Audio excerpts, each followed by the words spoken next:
여러분 안녕하십니까, 진성호입니다. 국정감사가 시작되면서 지금 켜켜이 사였던 문재인 정부의 적폐가 하나둘씩 드러나고 있습니다. 이번 국정감사를 보면 여당과 야당이 뒤바뀐 것 같습니다. 국민의힘이 야당처럼 지금 거세게 몰아붙이고 있습니다. 오늘 국회 행안위 국정감사, 오늘은 이 선거관리위원회에 대한 국정감사가 열렸습니다. 이 자리에서 이재명 민주당 대표가 지난 대통령 선거에서 이 허위 사실 공표 등의 혐의로 기소되면서 만약 벌금 100만원형 이상이 선고되면 민주당이 434억 원의 선거 비용을 토해내야 한다. 이 문제로 정회를 하는 사태까지 빚어졌습니다. 오늘 민주당은 격렬하게 반발했습니다. 또 지난 대통령 선거 때 여러분 기억하십니까? 이 코로나 확진자 투표 과정에서 이 소쿠리 투표, 정말 말도 안 되는 일들이 벌어졌고 결국 노정희 선거관리위원장이 사퇴했습니다. 여기에 대해서 장제원 국민의힘 의원이 거세게 이 선관위원장을 몰아붙였습니다.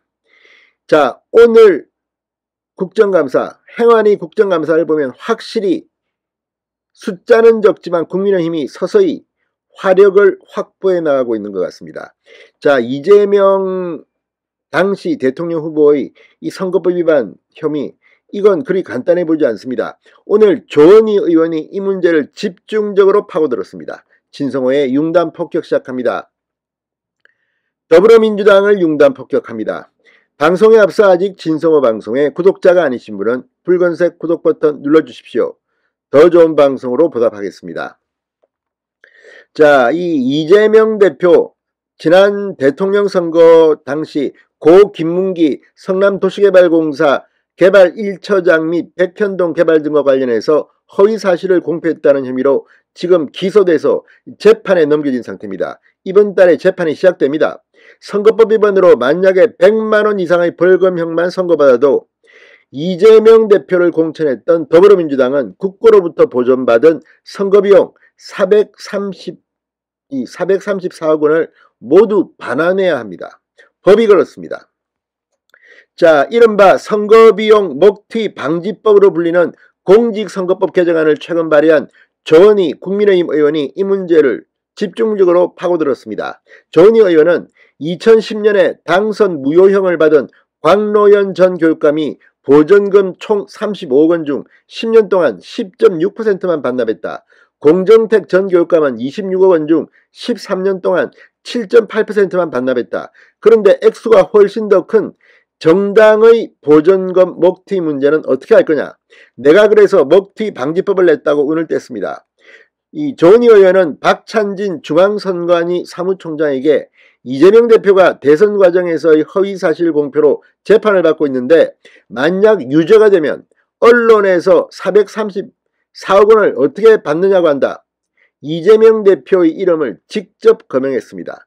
그러자 국감장은 발칵 뒤피었습니다. 민주당은 국민의힘이 국감을 정쟁화한다고 즉각 반발했습니다. 조은희 의원 발언 직후 의사진행 발언을 신청한 김교흥 의원, 이재명 대표가 기소된 것은 대한민국 정치사에 전례가 없는 정치 탄압이다. 낙선한 대선 후보를 상대로 수사력을 총동원해서 말꼬리를 잡아 기소했는데 아직 1심도 진행되지 않은 걸 갖고 선거비용 반환 이야기를 한다면 국감을 정쟁으로 몰아가는 것이라고 주장했습니다. 이 과정에서 여야 의원들이 고성이 오가면서 회의가 두 차례 파행됐습니다. 국민의힘 간사인 이만희 의원은 국회의원이 기관에 질의한 것을 정치 탄압이라고 말하는 것이냐, 발언 자체를 통제하려는 그런 의도라면 김 의원이 사과를 해야 한다고 말했습니다.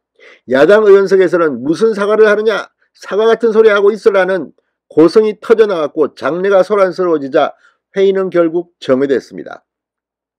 2시간 만에 회의는 속개됐는데 오국감에선 이 장제원 국민의힘 의원이 바톤을 이어받았습니다.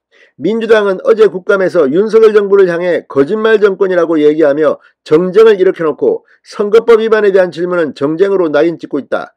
야당을 거세게 밀어붙였습니다. 그러자 민주당 의원들이 또다시 반발하면서 회의는 한 번 더 중단됐습니다.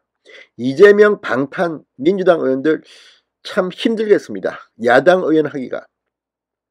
자, 그리고 또 하나, 선관위가 감사원의 감사를 거부한 문제를 놓고도 신경전이 이어졌습니다. 감사원은 선관위가 대선 당시 코로나 격리자 투표를 진행하며 이른바 속풀이 투표 논란을 빚은 데 대해 감사를 해야 한다는 입장이지만, 선관위는 이 헌법상 독립기관인 선관위에 대한 감사원의 직무감찰은 헌법 위반이라며 협조하지 않고 있습니다.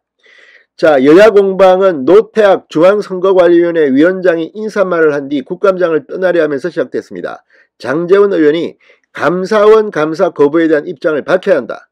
노 위원장 퇴장에 이의를 제기했습니다. 그러자 조홍천 의원은 선관위원장은 오부 요인이다. 대법원장이나 헌법재판소장이 구체적인 질의에 답변하지 않는 것은 확립된 관행이라고 맞받아쳤습니다. 결국 노태학 위원장은 질의를 받지 않고 국감장을 빠져나갔지만, 장제원 의원은 오후 질의 수트 때도 이 문제를 집중 거론했습니다. 투표용지가 비닐봉투에 소쿠리에 들어가 있는 황당한 선거가 이루어졌다. 지금 선관위는 헌법상 독립기관이다라고만 주장하고 있지 뼈를 깎는 노력을 하고 있지 않기 때문에 외부 충격을 줘야 한다고 비판했습니다. 자, 아무튼 선관위 정말 지금 선관위가 그전에 비해서는 얼마나 많은 논란이 되고 있습니까? 자, 아무튼 오늘 조은희 의원, 장제원 의원의 화력에 민주당 의원들이 부글부글 끓었습니다. 자, 선관위의 문제는 계속해서 집중적으로 파고들어야 될 것 같습니다. 신성호의 융단 폭격이었습니다. 여러분 감사합니다.